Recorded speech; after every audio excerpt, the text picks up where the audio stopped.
بسم الله الرحمن الرحيم الحمد لله رب العالمين والصلاة والسلام على أشرف المرسلين سيد الأولين والآخرين سيدنا وحبيبنا وشفيعنا ونبينا ومولانا محمد وعلى آله وصحبه أجمعين ورضي الله تبارك وتعالى عن العارفين وإمام الصديقين مولانا أبي العباس أحمد بن محمد التجاني وخلفائه المهتدين وأهل طريقته الفائزين الرابحين وجميع المسلمين آمين يا رب العالمين أما بعد. Donc, après avoir formulé les louanges à Allah subhanahu wa ta'ala et adressé les prières et salutations sur le noble prophète sallallahu alayhi wa sallam, nous allons entamer donc la troisième séance concernant le fiqh allégé. Donc, lors de la séance précédente, nous avions parlé de la purification à Tahara. J'allais juste préciser une chose qui est d'une importance capitale, c'est que quand il y a donc le livre de fiqh, le fiqh en général, donc c'est subdivisé comme on l'avait vu en ibadat et en muamalat, donc actes strictement cultuels, al-ibadat, et al-muamalat qui sont aussi appelés al-adat, qui sont des actes socioculturels. Donc ça, on l'avait vu lors de la séance, donc de la première séance. Et donc, on commence toujours par les ibadat, parce que ce sont les choses les plus importantes, comme on avait vu. Et on commence aussi par la prière. Et comme la prière ne peut se faire que à travers ou après la purification, at-tahara, donc c'est pour cela que donc on commence par at-tahara, la purification. Donc c'est pour cela que lors de la séance précédente, nous étions appesantis sur la tahara et de manière générale leur catégorisation et le type de chaque catégorie, dont on va s'étaler, Inch'Allah, lors des séances à venir. Mais il faudrait comprendre que la tahara, c'est-à-dire la purification, ne peut se faire véritablement de manière générale qu'avec de l'eau. Donc, pour la plupart du temps, en tout cas, le principe de base, donc, le principe de base, donc sur les matériaux avec lesquels on peut faire la tahara, donc la purification, c'est l'eau. Et c'est pour cela que, donc, aujourd'hui, Inch'Allah Ta'ala, on va parler de l'eau. En tout cas, si on ne finit pas de parler de l'eau aussi, on va parler de manière générale, donc pour la plupart donc des sujets les plus importants concernant l'eau. Et après, Inch'Allah Ta'ala, si on ne finit pas, lors des séances à venir, Inch'Allah, on va pouvoir donner quelques astuces, quelques choses, quelques autres questions qui sont annexes.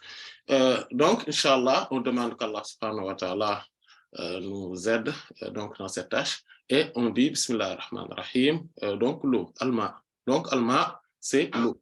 Et souvent, donc, c'est ce qu'on. Donc, quand on prend la tahara, c'est-à-dire la purification comme étant un livre, donc, donc l'eau va être un chapitre dedans, c'est un chapitre entier. Donc aujourd'hui, on va commencer donc le chapitre de l'eau. Et l'eau, c'est le pluriel de l'eau, c'est al-miyah. Donc on ne va pas s'attarder à donner la définition, etc. Mais al-miyah, c'est donc le pluriel de l'eau, de al-ma. Donc, les catégories d'eau qui existent sont trois globalement. C'est al-ma'u tahur, al-ma'u tahir et al-ma'u najis. Donc, l'eau al-ma'u tahir, c'est l'eau, al-ma'u tahur, c'est l'eau lustrale. C'est quoi? C'est l'eau qui en soi est pure, mais aussi qui est purifiante, donc qui permet de purifier autre chose. Ça, c'est al-ma'u tahur. Al-ma'u tahir, c'est l'eau qui est pure en soi, tout simplement, mais qui n'est pas purifiante. Donc, elle, en soi, elle est pure, mais elle n'est pas purifiante. On va y revenir, Inch'Allah Ta'ala. Et la troisième catégorie d'eau, c'est al-ma'u najis. Donc, c'est l'eau souillée, donc qui est impure. Maintenant, al-ma'u tahur, donc l'eau qui est pure et purifiante. Donc, déjà, cette catégorisation et la catégorisation ou la typification de la majorité ou de l'écrasante majorité des savants. Voilà. donc dont les Malikites, les Hanafites, les Malikites, les Shafi'ites et les Hanbalites, et une partie des Hanafites. Donc voilà. Donc comme on avait dit aussi, nous on se concentre surtout sur le fiqh malikite, Inch'Allah ta'ala, même si cela ne nous empêche pas de donner des précisions sur les autres mazhabs. Et pourquoi on a donné cette catégorisation-là?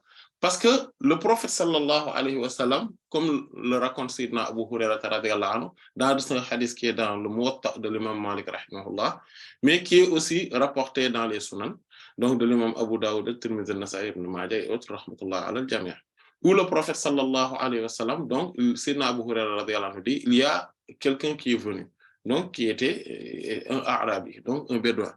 Et il s'appelle Abdullah al-Mudliji, anhu, qui dit au prophète sallallahu alayhi wa sallam, inna narkabul bahra wa nahmilul qalila min al-ma'i wa in tawadda'na bihi atashna afa natawadda' bima'il bahr.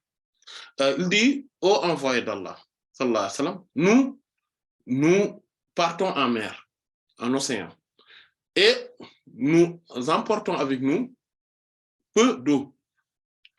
Naturellement, parce que comme ils ont des pirogues, ils ne peuvent pas amener trop d'eau, parce que sinon, voilà, il y aura des dégâts, et d'ailleurs, leur pêche ne sera pas très fructueuse. Donc, nous ramenons que peu d'eau. Et nous, c'est pourquoi faire? Il dit, c'est parce que donc, cette eau-là, c'est qu'on le boit. Et si on la boit, et si on fait les ablutions avec, après, nous allons avoir soif. Parce qu'il reste là-bas pendant à peu près 1 mois. Qu'est-ce qu'on fait? Et pour la prière, qu'est-ce qu'on va faire? Est-ce que nous pouvons faire des ablutions avec l'eau de mer, avec l'eau de l'océan? Le prophète sallallahu alayhi wa sallam leur dit,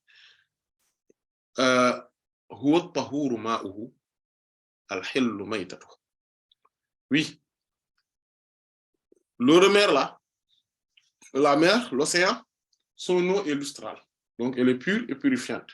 Et sa bête morte est licite aussi à la consommation. Et donc, pourquoi?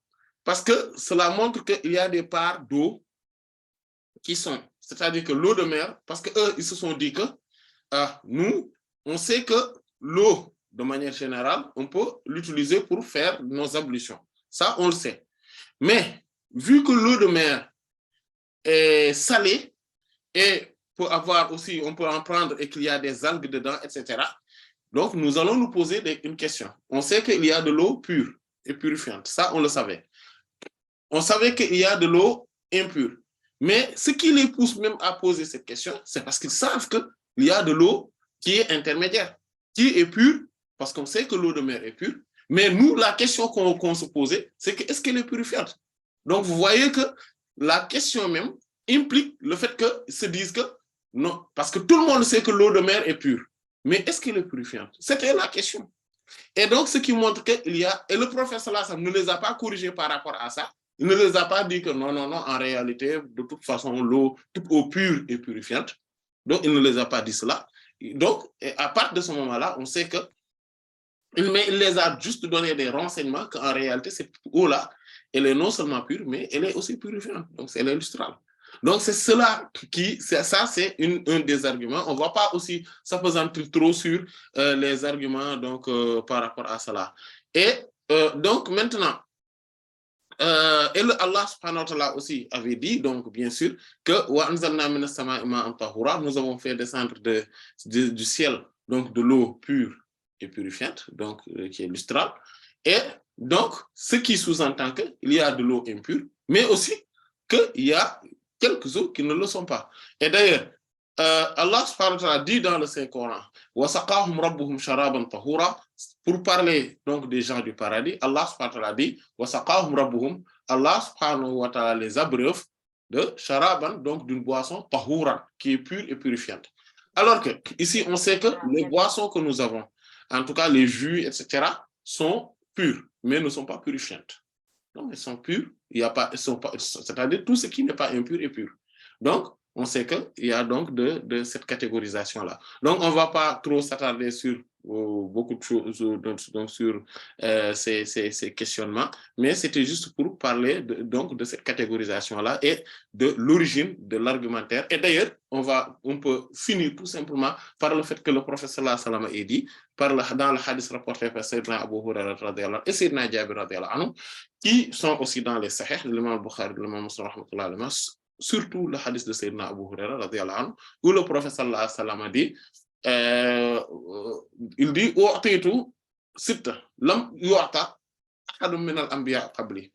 on m'a donné 6 choses, dans une autre version 5, qu'on n'a donné à aucun des prophètes avant moi.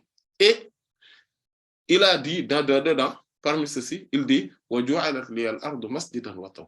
et la terre m'est rendue, toute la terre, la surface terrestre, le globe m'est rendu masjidan comme étant un lieu de prosternation, donc prière, donc un lieu de prière, c'est comme une mosquée pour moi, watahura, et que c'est pur et purifiant, tout en sachant que tous les lieux de la terre de manière générale est pure. Mais est-ce qu'on peut s'en purifier? Non. Donc, ce qui est pur et ce qui est pur, lustral, c'est-à-dire que pur et purifiant, donc c'est différent. Donc, cette différence-là, c'est aussi connu dans le langage donc prophétique, en tout cas à travers, on s'est insinué dans le langage prophétique, c'est l'avis de la majorité des savants. Maintenant, on va parler d'une chose très importante, que l'eau, toute eau purifiante, donc quand on prend l'eau, al-ma' al-tahur, donc l'eau qui est purifiante, donc qui est pure et purifiante, qui est lustrale, on peut la subdiviser en deux grandes parties. Ce qu'on appelle al-ma' al-mutlaq. Al-ma' al-mutlaq, donc qui est l'eau absolue. On peut le dire comme ça. Donc l'eau absolue. C'est quoi al-ma' al-mutlaq? C'est ce qu'on appelle al-baqi ala asli khilqatihi. Voilà. Ou on le dit également, on dit huwa ismu ma'in bila qayd. Il y a ces deux définitions-là. C'est quoi? Qu'est-ce que l'eau pure et l'eau al-ma'u mutlaq? C'est quoi? C'est al-ma'u, c'est l'eau ala asli khilqatihi qui reste dans l'origine, dans l'originalité de sa création. C'est-à-dire que de la manière dont Allah subhanahu wa ta'ala l'a créé à l'origine, donc cette eau-là est mutlaq. C'est comme par exemple l'eau de mer, l'eau de pluie, l'eau des rivières, donc des fleuves, la nappe phréatique, etc. Donc tous ces types d'eau-là sont des eaux qui ont été effectivement qui restent donc dans l'originalité même de leur création. Quand Allah ou l'eau de pluie aussi, voilà. C'est-à-dire tout ce qui provient des nappes phréatiques. Pourquoi on fait la différence entre l'eau al-ma' al-mutlaq et al-ma' al-tahur? Mais bon, on va y revenir, Inch'Allah ta'ala, de toute façon. Mais on va d'abord énumérer al-ma' al-mutlaq. Donc, la première chose qui y rentre, c'est l'eau de pluie. Comme Allah subhanahu wa ta'ala a dit, wa anzalna minas sama'i ma'an tahura, nous avons fait descendre du ciel, donc une eau qui est pure et purifiante. Et aussi, dans un autre signe coranique, il dit wa yunazzilu alaykum minas sama'i ma'an liyutahhirakum bihi. Et c'est Allah subhanahu wa ta'ala qui fait descendre du ciel de l'eau afin que vous vous purifiez avec. Donc ça, c'est la première. La deuxième, c'est al-ma'ul bahr. Comme Allah subhanahu wa ta'ala wa sakhara lakumul bahr. Allah subhanahu wa ta'ala a mis à votre disposition, donc vous a assujetti l'océan, la mer. Afin que les flottes puissent ou les arches puissent y circuler. Et par sa grâce, sa faveur. Voilà. Voilà, autant pour moi, par son commandement. Et afin que aussi que vous puissiez aller à la quête donc de ces faveurs, de la faveur d'Allah subhanahu wa ta'ala, donc tout ce qui est comme nourriture dedans et tout ce qui est produit. Il y a aussi le pétrole, donc quand on dit offshore, le pétrole, le gaz, tout ça. Il y a aussi de l'or, des pierres précieuses, etc. Voilà, et afin que vous soyez reconnaissants. envers Allah subhanahu wa ta'ala. Donc ça, c'est ce qu'on appelle, ça, Allah subhanahu wa ta'ala nous parle donc de cette eau de mer comme étant quelque chose dont on peut utiliser de manière absolue. Donc, ceci montre qu'on peut l'utiliser aussi, que c'était pur. Parce que si quelque chose qui est impur, quelque chose qui ne nous est pas profitable, quelque chose dont on ne peut pas utiliser, Allah subhanahu wa ta'ala ne va pas montrer sa faveur en nous disant que voilà, j'ai mis à votre disposition cela, c'est vraiment une faveur, etc. Vous voyez? Autre chose, et c'est le hadith de Sayyidina Abu Huraira radhiyallahu anhu que nous avions cité par rapport à ceux qui allaient en mer et y restaient pendant un mois. Donc, il y a donc l'eau de mer. Donc, l'eau de pluie, c'est la première type d'eau de manière, quand on parle de l'eau de manière absolue. Voilà, c'est aussi ça. Donc, l'autre définition de ma'ul mutlaq, c'est ismu ma'in bila qaydin. C'est le nom d'eau sans restriction. Quand on parle de l'eau, ce dont on pense automatiquement, c'est ça qu'on appelle ma'ul mutlaq. Voilà. Quand on dit donne-moi de l'eau, etc. Voilà. Est-ce que vous avez vu un peu d'eau ici? Est-ce qu'il y a quelque part où il y a de l'eau? Où est-ce que je pourrais acheter de l'eau? Quand on le dit, automatiquement, il y a ce dont on pense. Et c'est cela qu'on appelle ma'ul mutlaq. Donc, c'est l'eau sans aucune restriction. Donc, l'eau dans son état naturel. C'est ça qu'on appelle dans l'original de sa création, c'est-à-dire dans son état naturel.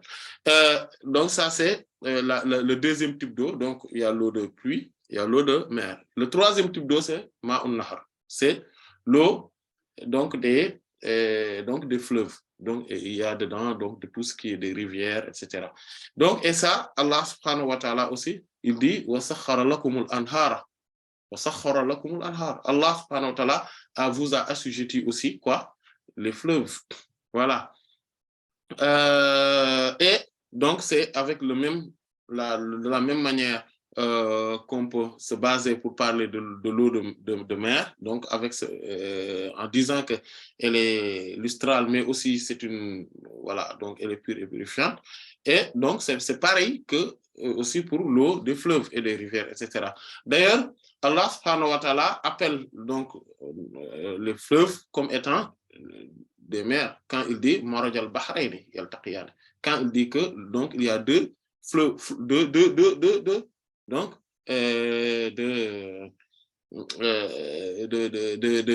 deux océans donc qui se croisent, voilà. Et quand il parle de cela, donc il y a il dit Hadha azbun furatun wa hadha milhun ujajun.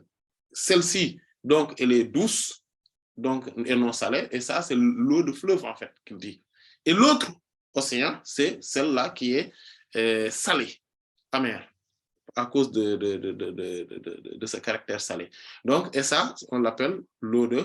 Et donc, Allah subhanahu wa ta'ala donc, dit, donc parle de fleuve, et donc il lui donne le nom, l'appellation, la nomenclature de mer de l'océan. Donc, ça aussi, ça montre que cette eau-là en fait partie. Donc, ça, c'est le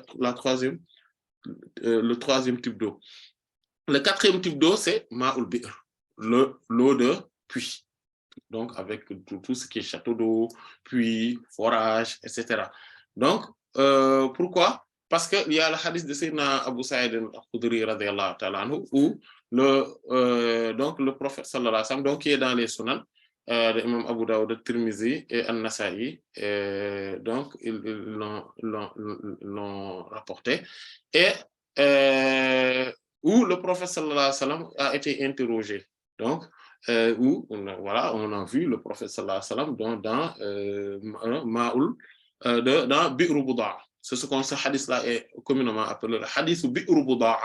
Donc, c'est le hadith donc, de la pluie, du puits plutôt, le puits qui s'appelle Buda'a. Et qu'est-ce que c'était? C'était un puits où il y a, comme le hadith le dit dans le sunan de l'imam Abu Dawud, rahimahullah, il dit wa hiya bi'run yulqa fiha al-hayyad wa luhumul kilab wa natan. Et c'était un puits où on y jetait donc donc les restes des menstrues, quand les serviettes, voilà, les serviettes des menstrues, et aussi il y a des chiens qui sont morts et voilà, ils sont jetés dedans, etc. Et en fait, il y avait beaucoup d'eau dans ce puits-là. Et et même beaucoup de saleté. Donc, après, la compréhension de cette parole-là aussi, les savants en ont divergé, mais on peut comprendre que ce n'était pas intentionnel, mais c'était que, par exemple, quand il y a une poubelle, voilà, où il y a le vent qui vient, qui jette, par exemple, certaines saletés, etc. Peut-être que c'est ce qui a été voulu par rapport à cette parole-là. Mais ce n'était pas qu'on y jetait des choses parce que ça, ce n'est pas bien. Et aussi, on imagine mal que le prophète sallallahu alayhi wa sallam puisse laisser que les gens puissent faire cela à son époque et qu'ils ne réagissent pas par rapport à cette situation. Et donc, cette eau-là, que le prophète, donc quand on a vu, donc il y a donc des restes de tout cela qui étaient qui tombaient dans le puits, dans le puits, le prophète sallallahu alayhi wa sallam, on lui a demandé, mais parce qu'on l'a vu en train de faire des ablutions près de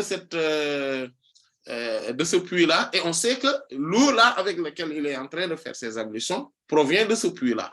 Il lui a dit, mais est-ce qu'on peut faire les ablutions avec le puits de Bouda'a? Il dit, Innal ma'a tahurun la yunajjisuhu shay'un. Le prophète sallallahu alayhi wa sallam a dit, réagit en disant que certes l'eau est lustrale, donc pure et purifiante, et rien ne peut le souiller. Rien ne peut le souiller. Donc, qu'est-ce que cela veut dire? Cela veut dire que l'eau de puits est pure et purifiante, parce que c'est de cette eau-là dont il s'agissait. Et tenez-vous bien. Voilà. Ce hadith-là, le hadith Bi'r Bouda'a, est le principe fondamental sur lequel se repose le fiqh malikite sur l'eau. En fait, tout le fiqh malikite, on pourrait le résumer sur cette parole-là en matière d'eau. Tous les hadiths qui ressemblent, qui paraît être contradictoire à ce hadith-là, on met ce hadith-là dessus et on essaie d'interpréter l'autre. C'est celui-là qu'on tient et on interprète l'autre. Mais celui-là, il est fixé. Que l'eau est pure et purifiante et rien ne peut la souiller. C'est la base. Voilà. Tant qu'on ne voit pas la souillure ou qu'on ne le sent pas clairement ou que l'odeur de la souillure n'est pas vraiment flagrante, on se dit que l'eau n'est pas encore souillée. Car le prophète sallallahu alayhi wa sallam dit que l'eau est pure et purifiante et rien ne la souille. Rien ne la rend impure. Innal ma'a tahurun la yunajjisuhu shay'un. C'est la base, c'est le principe, c'est le fondement même du fiqh malikite concernant la problématique d'eau, de toute problématique d'eau. Donc, il y a, donc ça c'est la quatrième catégorie d'eau. La cinquième catégorie d'eau, donc qui fait partie donc de cette eau-là pure et purifiante, c'est ma'u salj. Donc c'est la glace, parce que la glace c'est aussi de l'eau. Voilà, c'est aussi cette partie d'eau là. Ça c'est la cinquième. La sixième, c'est al-ma'ul bard. C'est al-bard, c'est les grêles, donc qui proviennent du ciel. Donc toutes les formes d'eau, toutes les preuves ou les arguments qui montrent que l'eau du ciel donc est pure et purifiante montrent que donc la glace ou plutôt la neige, voilà, salj c'est la neige, voilà. Donc la neige et al-bard, donc les grêles sont pures et purifiantes. Mais il y a un autre hadith qui le prouve davantage.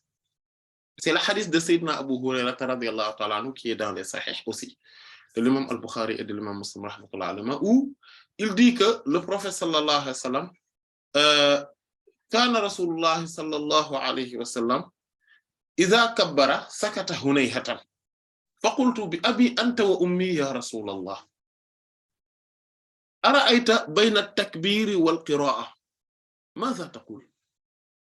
Il dit que j'ai remarqué que le prophète sallallahu alayhi wa sallam, quand il faisait le takbir, il disait Allahu Akbar lors de la prière, je l'entendais, je voyais que avant de commencer à réciter la Fatiha, il restait un moment, un petit moment, il ne disait rien, on ne l'entendait pas. Et je lui ai dit, mais le prophète, prophète sallallahu alayhi wa sallam, je mets, c'est comment la parole? C'est comme si pour dire que je te donne mon père et ma mère. Voilà.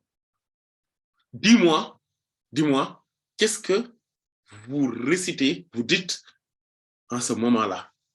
Il dit, moi je dis, le prophète lui dit, cela, moi je dis entre ce moment-là, je dis Allahumma ba'id bayni wa bayna khataaya kama ba'adta bayna al-mashriq wal maghrib. Allahumma naqqini min khataaya kama yunqqa ath-thawb al-abyad min ad-danas. Allahumma ighsilni min khataaya bil ma'i was salji wal barad. Il dit, je dis, ô mon divin, mon Dieu, éloigne-moi entre moi et mes erreurs comme l'éloignement de l'Occident et de l'Orient, de l'Orient et de l'Occident. Éloigne-moi entre moi et mes erreurs, ou bien purifie-moi, donc de mes erreurs, de la même manière qu'un tissu blanc, tout blanc, est purifié de toute forme de souillure, de toute forme de saleté. Et ô mon Seigneur, mon Dieu, lave-moi de mes erreurs par l'eau,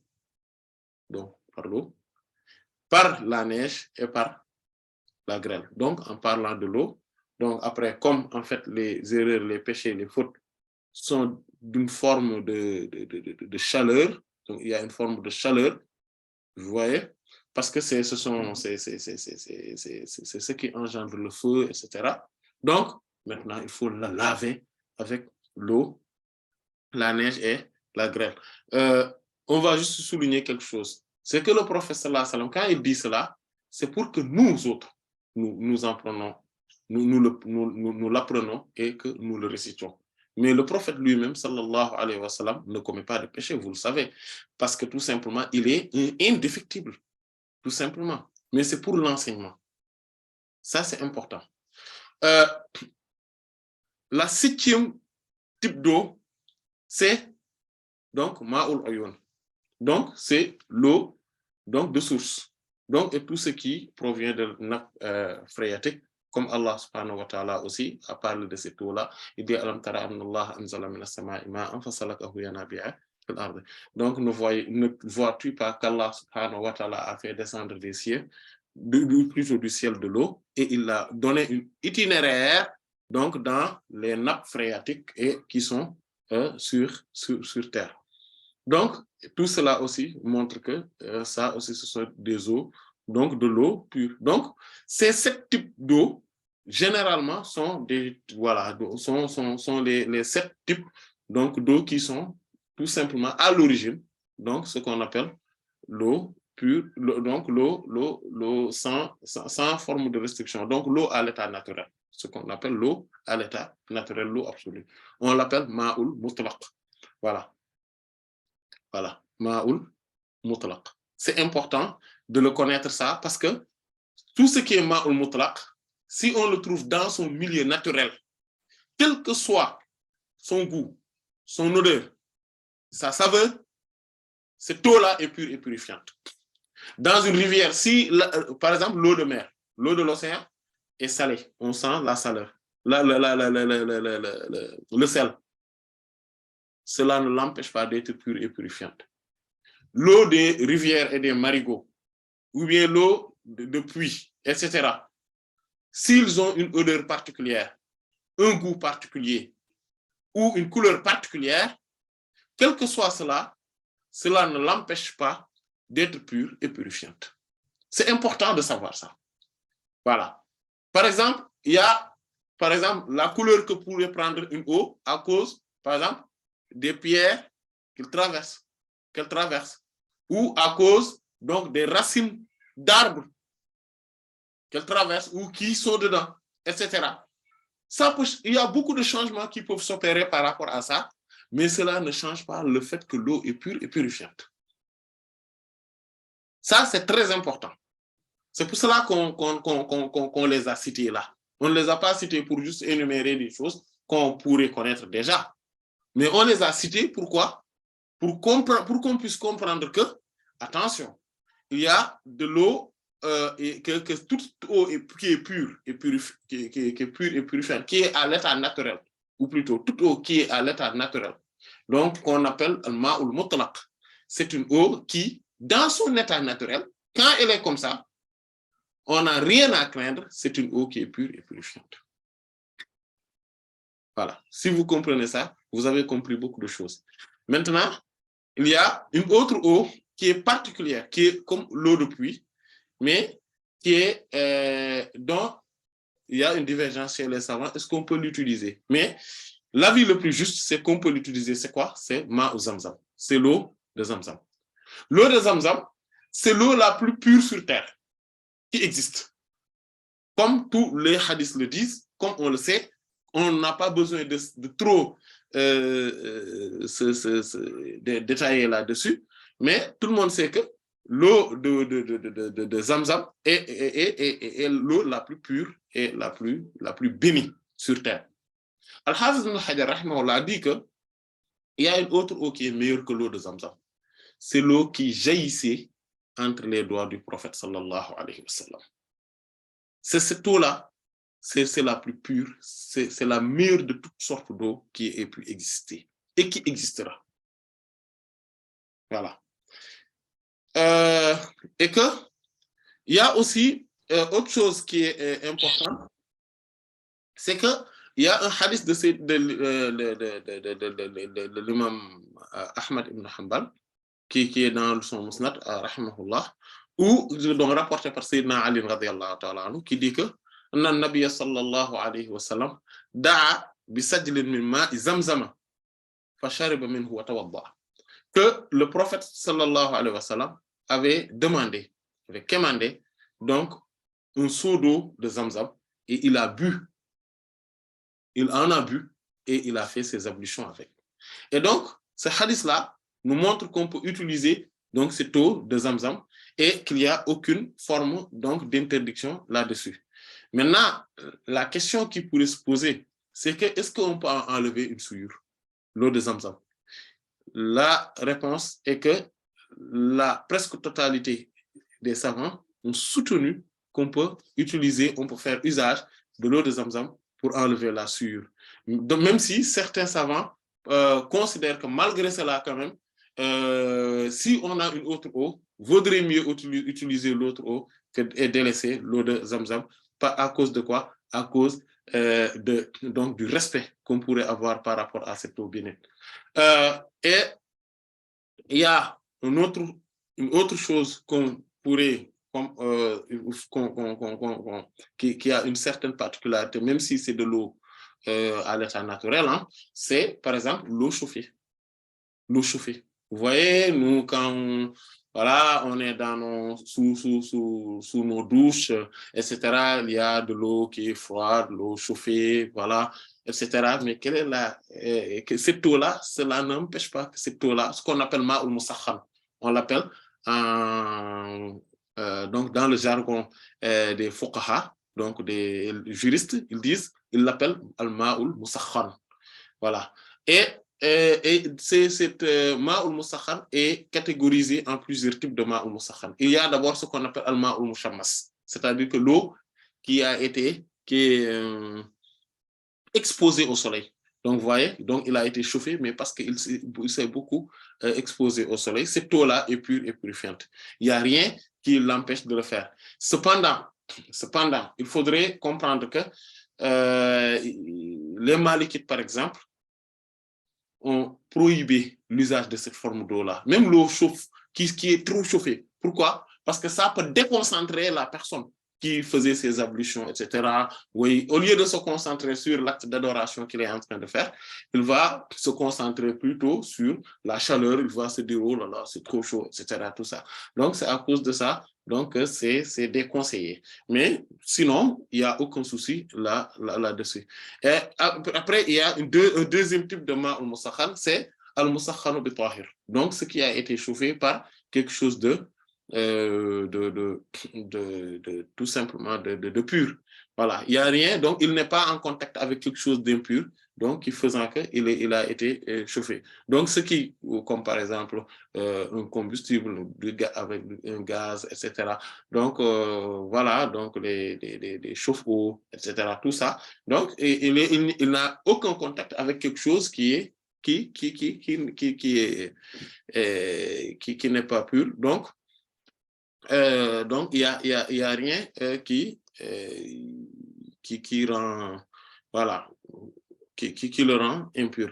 D'ailleurs, Sayyidina Omar ibn Khattab, radiyallahu anhu, donc, comme l'imam al-Bukhari, rahimahullah ta'ala, l'a rapporté, mais mu'allaqan, donc il ne l'a pas amené avec une chaîne de transmission, mais qui est authentique par l'imam Abdur Razzaq as-San'ani, rahimahullah ta'ala, l'a rapporté dans son Musannaf et d'autres, et qui disait que kana Omar radiyallahu anhu yatawadda'u bil hamimi wa yaghtasilu minhu, que Sayyidina Omar radiyallahu anhu faisait des ablutions avec donc l'eau chauffée, donc l'eau bouillante, bon, avec souvent, par exemple, les eaux de hammam, etc. Vous voyez? Donc, il peut, bon, pas, bien sûr, nos jacuzzi, là, les hammams, etc. Bon, certains en tout cas. Pourquoi? Parce que tout simplement, on y met certains produits, on sent de la javel, etc. Donc, voilà, si c'est dans ce cas de figure-là, on ne va pas les utiliser, bien sûr. Mais si c'est une eau juste chauffée, qui n'a pas, voilà, qui n'a pas de contact avec quelque chose d'impur, mais aussi qui n'a pas été affecté visiblement ou véritablement, ou en tout cas de manière flagrante, donc on peut en faire usage. Donc on peut faire ces ablutions avec, et on peut, il faisait aussi le lavage rituel avec. Voilà. Et ça, c'est même Sayyidina Abdullah ibn Omar, radiyallahu ta'ala aussi le faisait, comme l'imam Abdur Razzaq as-San'ani aussi l'a rapporté aussi dans son Musannaf rahimahullah ta'ala. Et Sayyidina Abdullah ibn Abbas, radiyallahu anhu, aussi soutenait qu'il n'y a aucun problème là-dessus. Et ça, au moment où on voit les Sahaba, radiyallahu anhu, le faisaient ou avaient cette opinion-là, il n'y a aucune contradiction de la part de notre Sahaba. Donc, vous voyez que c'est pour cela qu'il y a eu l'unanimité des savants sur cette question-là. Il y a eu l'unanimité des savants sur cette question-là. Et il y a maintenant al-ma'ul musakhanu bi najis. Voilà. Donc, c'est que l'eau, il y a l'eau chauffée par quelque chose d'impur. Voilà.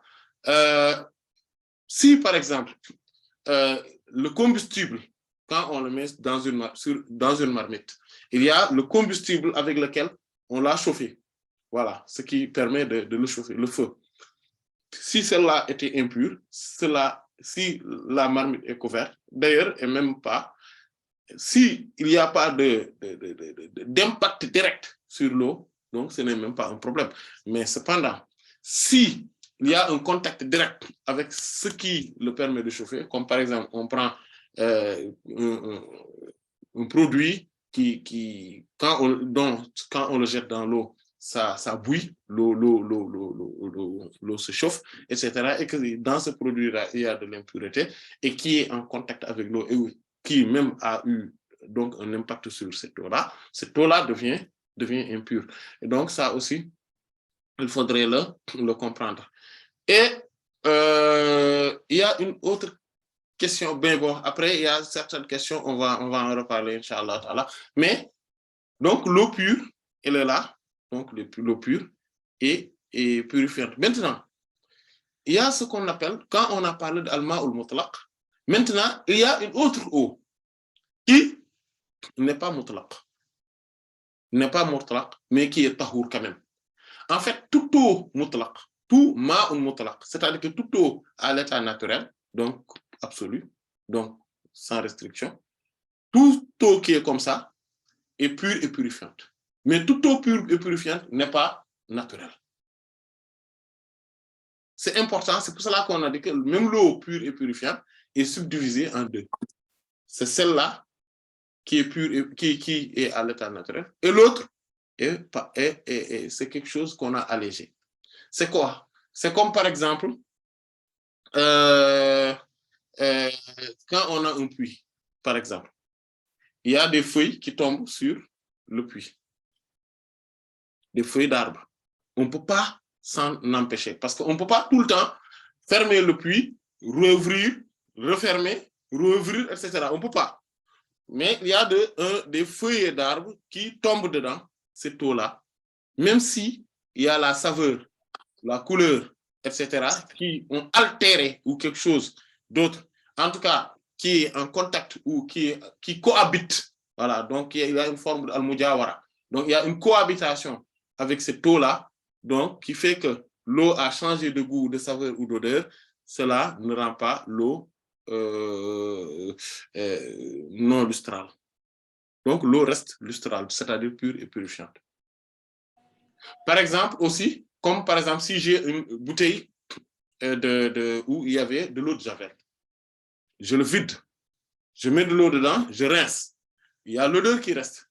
Quand je mets mon eau, maintenant l'eau de robinet, je le mets dedans, le goût de l'eau de javel est parti. La couleur est partie, mais il y a là l'odeur qui reste. L'odeur, oui, parce qu'on sait que dans cette bouteille, il y avait du goudron, ou bien il y avait de l'eau de javel, etc. Ça reste, ça aussi c'est ma foi, c'est pardonné. L'eau reste pure et purifiante, mais n'est plus à l'état naturel. Ou bien que une autre forme, donc la troisième forme, dont on pardonne, où il y a qu'on a allégé, c'est par exemple quand on ne peut s'empêcher de le faire, de le mettre pour que l'eau puisse être consommée. Par exemple, dans l'eau, les eaux de robinet, dans certaines villes, etc., on y rajoute des produits pour rendre l'eau potable, etc. Et que c'est à l'échelle d'une ville, d'une commune, même d'une région, cette eau-là, on peut, là, elle est tahou, c'est-à-dire qu'elle est pure et purifiante, mais elle n'est plus à l'état naturel. Mais elle est pure et purifiante. Donc, on peut en faire usage pour faire nos ablutions, le lavage de tel, enlever des souillures, etc., selon l'unanimité des savants. Donc, ça aussi, c'était une question importante à savoir là-dessus. Et, Inch'Allah ta'ala, on va s'arrêter là. Et la prochaine fois, on va continuer à parler donc des eaux. Bien sûr, parmi les eaux qu'on avait vues tout à l'heure, c'est-à-dire que pures et purifiantes, mais qui ne sont plus à l'état naturel, il y a, par exemple, l'eau qui est là, et après, il y a des algues qui sont là, qui ont rendu l'eau verte, etc., tout ça, ou bien que, voilà, tout ça, on le pardonne. Voilà. On sait que, voilà, maintenant, c'est bon. Voilà. Et d'ailleurs, cette eau-là, on peut même continuer à le considérer à l'état naturel, mais et même si on suppose que ce n'est plus à l'état naturel, l'unanimité des savants considère que c'est toujours pur et purifiante. Donc, on va se tenir là. Inch'Allah, Allah en sait davantage. Wallahu ta'ala alam wa sallallahu ala sayyidina Muhammadin wa ala alihi wa sahbihi ajma'in. Subhana rabbika rabbil izzati amma yasifun wa salamun ala al-mursalin. Walhamdulillahi rabbil alamin. Oui, donc les questions, Inch'Allah. Oui, salam alaikum. Alaykum salam. Du coup, on a 3 questions, dont 2 qui se rejoignent.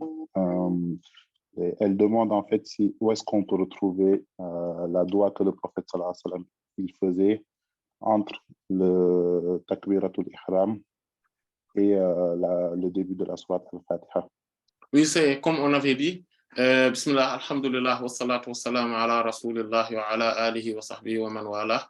Inch'Allah ta'ala, on va le mettre dans le groupe de WhatsApp, Inch'Allah ta'ala, mais c'est dans le Sahih de l'imam al-Bukhari, rahimahullah ta'ala, et dans le Sahih de l'imam Muslim, et dans d'autres d'ailleurs livres de hadith, le hadith de Sayyidina Abu Hurairah, radiyallahu ta'ala. Inch'Allah, on va le mettre dans le groupe. Allah en sait davantage. Allah D'accord. ta'ala a'lam. Barakallahu fikum. Pour la deuxième question, la personne, elle demande, est-ce que si la pluie tombe et crée une flaque d'eau par terre dans la rue, Mhm. est-ce que cette flaque reste pure et purifiante? Euh, En fait, il faudrait savoir que cette question englobe deux situations possibles. La première situation, c'est que la flaque, là où elle est tombée, c'est-à-dire que la flaque qui est sur terre, par terre, c'est qu'il n'y avait pas, donc qu'il y ait une grande flaque, c'est-à-dire que qu'il y ait que l'eau, par exemple, il y avait un trou, un grand trou, d'accord, ou pas pour un trou, en tout cas, un creuset, un grand creuset, ou bien et qu'il y ait beaucoup d'eau, donc qui est tombée à un moment donné, voilà, etc. Et ça devient comme par exemple du marigot. En fait, qu'il y ait beaucoup d'eau, de telle sorte que si on regarde bien cette eau-là, on allait dire qu'on pourrait y mettre, on pourrait en tirer des fûts d'eau, beaucoup de seaux d'eau. À partir de ce moment-là, il suffit, donc, elle est pure et purifiante. Donc, cette eau-là, elle est pure et purifiante. Tant qu'on ne sent pas qu'il y ait quelque chose qui l'ait changé. C'est important. Maintenant, si par exemple, maintenant, on y met, on voit que c'est une petite, bon, c'est juste des flaques d'eau comme ça. Cette eau-là est encore pure et purifiante, mais sous condition qu'on ne voit pas de souillure dedans, qu'il n'y ait pas voilà, qu'il n'y ait rien en tout cas qui pourrait compromettre son caractère lustrant, son caractère pur et purifiant. Et maintenant, si vous allez me dire, mais quelle est alors la différence entre beaucoup d'eau et peu d'eau? C'est que beaucoup d'eau, on ne regarde plus rien. C'est juste, on regarde, voilà, juste comme ça, on sait que l'eau est pure et purifiante. Il n'y a pas de souci. Si, à l'origine, ce creuset-là ne contenait pas une grande quantité de souillure qui a tellement impacté l'eau que c'est devenu flagrant. Alors que si c'est une petite quantité d'eau, quand on regarde, il faudrait quand même se demander, est-ce qu'il n'y a pas de souillure ou donc qui pourrait contaminer cette eau-là. Si ce n'est pas le cas, c'est pur et purifiant. Et si c'est le cas, c'est souillé, comme et l'eau est impure. Et Allah en sait davantage. Allah Ta'ala Allah. Il y a d'autres questions qui sont arrivées entre-temps. Oui. Oui.